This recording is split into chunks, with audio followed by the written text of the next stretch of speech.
Hello all, welcome to Shweta's kitchen. Shweta's kitchen में आपका बहुत बहुत स्वागत है।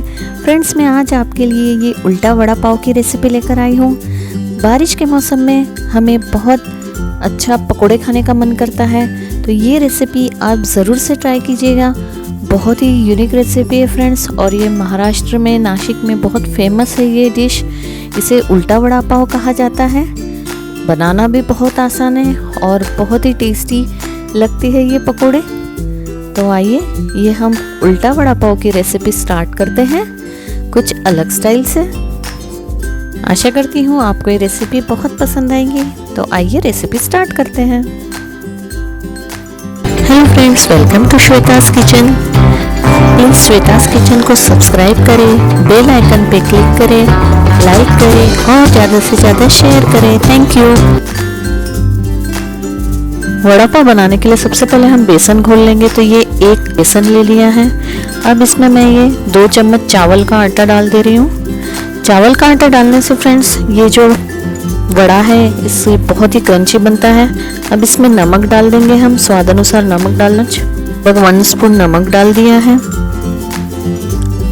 इसके बाद अब हम इसमें पानी डालेंगे, और ये पानी जो है फ्रेंड्स हम इसमें थोड़ा थोड़ा डालेंगे और इसका एक घोल बना लेना है ये बेसन का हमें। तो थोड़ा थोड़ा करके इसमें पानी ऐड करेंगे और इस तरह से एक घोल बना लेंगे। अच्छा, ये जो बेसन है इसमें बिल्कुल भी लम्प्स नहीं होने चाहिए, तो आप उसे अच्छी तरह से फेंट के बनाइए। ये देखिए इस तरह से, जैसा हम पकोड़े का बेसन तैयार करते हैं वैसा ही करना है हमें। सिर्फ ये थोड़ा सा गाढ़ा रहता है, एकदम पतला नहीं रखेंगे इसे। थोड़ा थिक बेसन तैयार करना है हमें। ये देखिए इस तरह से।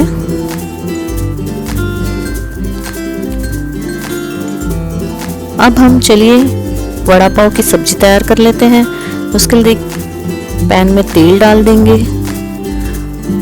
लगभग 1.5 स्पून तेल डालेंगे और तेल के गर्म होते ही इसमें जीरा डाल देंगे 1 स्पून।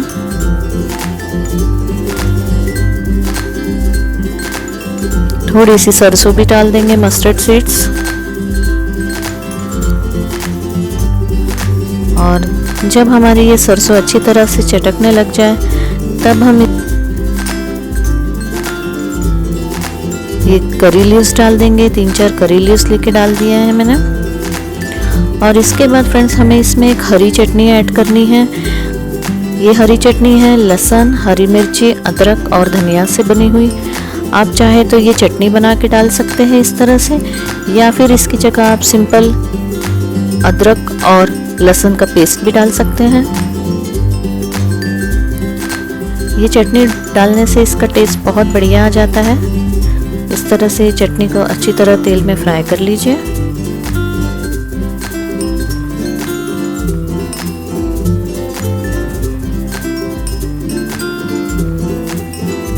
इस तरह से अब हम इसके बाद इसमें कुछ सूखे मसाले डालेंगे। तो ये मैं 1/2 टीस्पून हल्दी पाउडर डाल दे रही हूँ। नमक डालेंगे स्वाद अनुसार।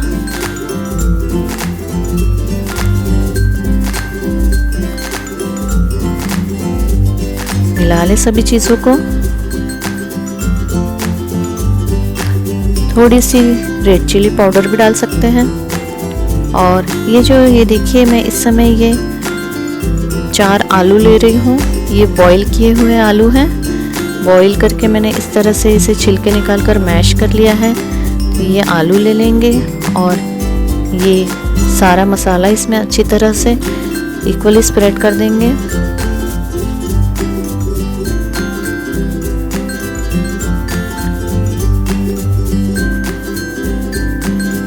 ये जो वड़ा पाव होता है फ्रेंड्स, उसका जो वड़े का मसाला होता है उसमें बहुत ज़्यादा मसाले यूज़ नहीं किए जाते, हल्के ही रखे जाते हैं। आप चाहे तो अपने हिसाब से इसमें हरी मिर्च भी ऐड कर सकते हैं। ये इसी तरह बनाया जाता है। और अब इसके ऊपर मैं बहुत सारा धनिया स्प्रेड कर दूंगी। तो कोरिएंडर डाल देंगे बहुत सारा अच्छी से। इससे ये मसाले का टेस्ट बहुत ही बढ़िया आता है। मिला लें सभी चीज़ों को।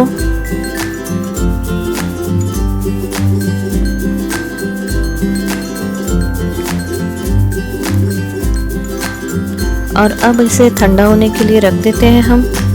तो चलिए, ये देखिए हमारा बेसन का घोल भी अच्छी तरह भीग चुका। आइए अब हम पकोड़े बनाना स्टार्ट करते हैं। पकोड़े बनाने के लिए देखिए इस तरह से एक पाव ले लीजिए। मैं आपको दो तरीके से बनाना बताऊंगी। तो ये पहला तरीका है जिसमें हम ये पाव के बीच में, ये देखिए मैंने आलू की जो स्टफिंग अभी बनाई है उसे हमने इस तरह से भर दिया है। और अब हम ये जो पाव है इसे हम, ये जो हमारा बेसन का घोल है उसमें डिप करेंगे इस तरह से, और हम इसे फ्राई करेंगे। तो ये उल्टा वड़ा पाव है फ्रेंड्स। वड़ा पाव में पहले आलू को बेसन में घोला जाता है, पकोड़े बनाए जाते हैं और फिर पाव के साथ दिए जाते हैं। इसमें हमको पाव के साथ ही इन्हें तलना है। तो ये देखिए हमने आलू की स्टफिंग को पाव के बीच में भर लिया है और अब बेसन में लपेटकर अब हम इसे इस तरह से तल लेंगे। ये देखिए इस तरह से पाव लिया हमने, पाव के बीच में हमने ये आलू की स्टफिंग डाल दी, इस तरह से कवर कर दिया। और अब हम बेसन के घोल में इसे अच्छी तरह से डीप करके फ्राई करने रख देंगे। ये देखिए इस तरह से। और अब हम इसे बीच बीच में, ये जो तेल है, गरम तेल है हमारा, उसे ऊपर से हम डालते रहेंगे ताकि बहुत बढ़िया से ये ऊपर से भी अच्छी तरह से तल जाए ये पकोड़े। इस तरह से हमें अच्छी तरह इन्हें तल लेना है। आप इसे इस तरह से बीच बीच में पलटते रहिए ताकि ये दोनों साइड से बहुत बढ़िया से तल जाए।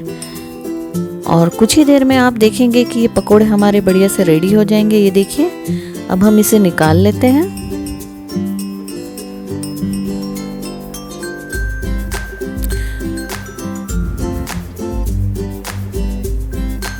ये देखिए फ्रेंड्स, ये हमारे उल्टे वड़ा पाव तैयार हो गए हैं।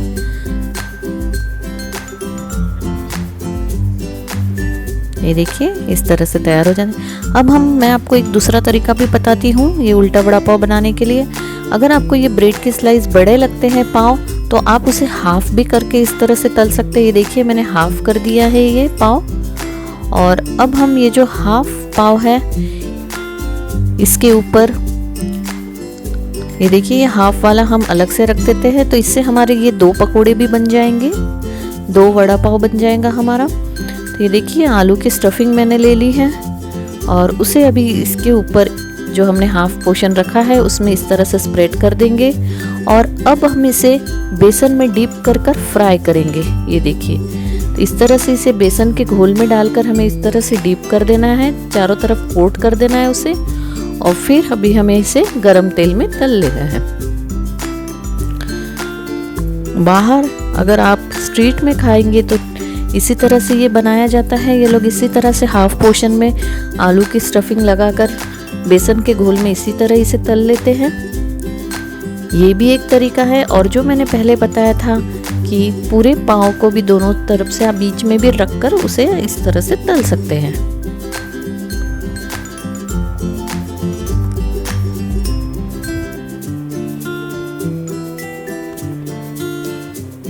जो नॉर्मल वड़ा पाव होता है उसमें हम आलू की टिक्की को बेसन के घोल में डुबो के तल लेते हैं और फिर उसे हम नॉर्मल पाव के साथ में सर्व करते हैं।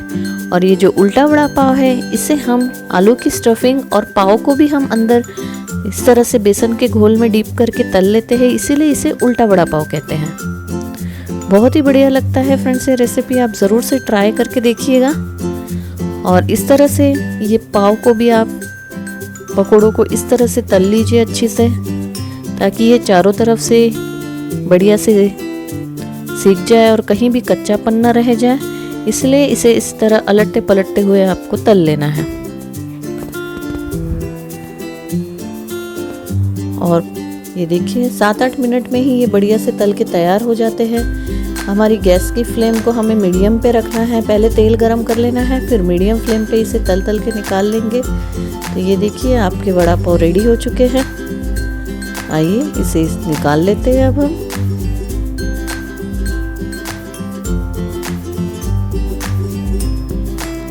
ये बहुत ही यूनिक रेसिपी है फ्रेंड्स, इस तरह से आप ज़रूर बना के देखिए, बहुत अच्छे लगेंगे। ये बच्चे बड़े सभी को बहुत पसंद आएगा ये ज़रूर से। आइए अब इसे गर्मा गर्म सर्व कर लेते हैं। ये देखिए हमारे ये वड़ा पाव उल्टा वड़ा पाव कितना बढ़िया लग रहे हैं। और आप चाहे तो इसे सॉस के साथ सर्व कीजिए या इमली की चटनी के साथ, हरी चटनी के साथ, बहुत ही अच्छे लगते हैं ये। इस रेसिपी को फ्रेंड्स ज़रूर से ट्राई कीजिएगा और आशा करती हूँ कि ये आपको बहुत बहुत पसंद आएगी ये रेसिपी उल्टा वड़ा पाव की। आप चाहे तो साथ में आप 2-3 हरी मिर्च भी तल लीजिए और इस तरह से सर्व कीजिए। हरी मिर्च के साथ भी ये बहुत बढ़िया लगता है खाने में। तो इस रेसिपी को ज़रूर से ट्राई कीजिए और फ्रेंड्स और फैमिली के साथ ज़्यादा से ज़्यादा शेयर कीजिए और मेरे चैनल को सब्सक्राइब करना ना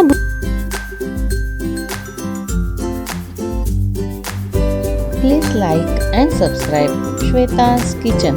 थैंक यू।